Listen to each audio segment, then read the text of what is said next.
এটা যার video viral হয়েছে উনি একজন বিচারপতি। আমরা এটার দাবি তুলছি অলরেডি, আমাদের যারা সিনিয়র আছেন তাদেরকে জানাইছি যে আমরা টেলিভিশনে কোনোভাবে ওনাকে আর দেখতে চাই না। টেলিভিশনে এই মানুষকে, উনি মানসিক বিকারগ্রস্ত। ওনাকে আমার কাছে মনে হয়েছে যে মানে আমাদের অনেকের ধারণা যে উনি আসলে ওইভাবে সুস্থ না। সো তার জন্যে আসলে কিছু বলা নাই, এই ধরনের মানুষকে আমাদের অ্যাভয়েড করা উচিত। সো আমরা আমাদের কর্তৃপক্ষকে জানাইছি যে ওনাকে কোনোভাবে আমরা টেলিভিশনে আর কোনোভাবে দেখতে চাই না। ওনার একটা অতীত আছে, উনি কিন্তু এর আগে যখন বিচারপতি ছিলেন তখন কিন্তু ট্রাফিক সালাম না দেওয়ায় তাকে কিন্তু কান ধরিয়েছিল। তার মানে এরকম অসুস্থ মানুষ যখন যে পাওয়ারে ছিল, দেখেন এটা আমাদের বাংলাদেশের খুব দুর্ভাগ্য।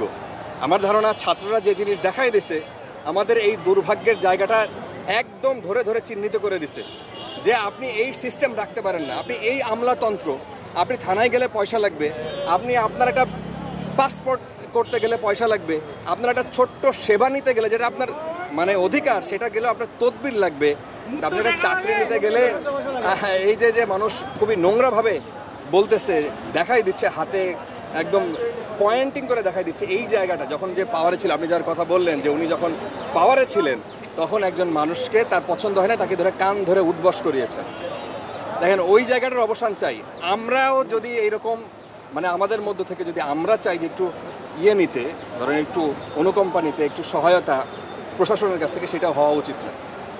বাংলাদেশে তো এখন এমন একটা অবস্থা হয়েছে যে আপনি যদি একদম সাধারণ মানুষ হন, আপনি কোনো জায়গায় গিয়ে কোনো সেবা পাবেন না, আপনার তদবির করাইতে হবে, নাহলে আপনার এক্সট্রা অর্ডিনারি কিছু হইতে হবে। তো এক্সট্রা অর্ডিনারি তো প্রত্যেকটা মানুষ না, সেই জায়গার জবাবদিহিতার একটা জায়গা। ছাত্ররা যেটা বলছে এই আন্দোলনের নিশ্চয়ই একটা শেষ আছে। তো আমরা দেখব, আমরা যারা মাঠে কাজ করছি, সাংবাদিক হিসেবে কাজ করছি, তো আমাদের মূল কথা হলো আমাদের নিরাপত্তার জন্য আপনাদের কাছে, সাধারণ মানুষের কাছে অনুরোধ জানাতে চাই, রিকোয়েস্ট করতে চাই, আমরা আপনাদের ছেলে, আমরা আপনাদের মেয়ে। সো আপনাদেরকে পাশে চাই, আমাদের পাশে চাই।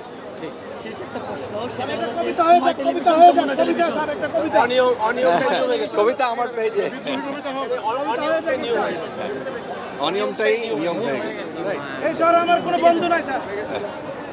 আমাদের কারো কোনো বন্ধু সবাই এক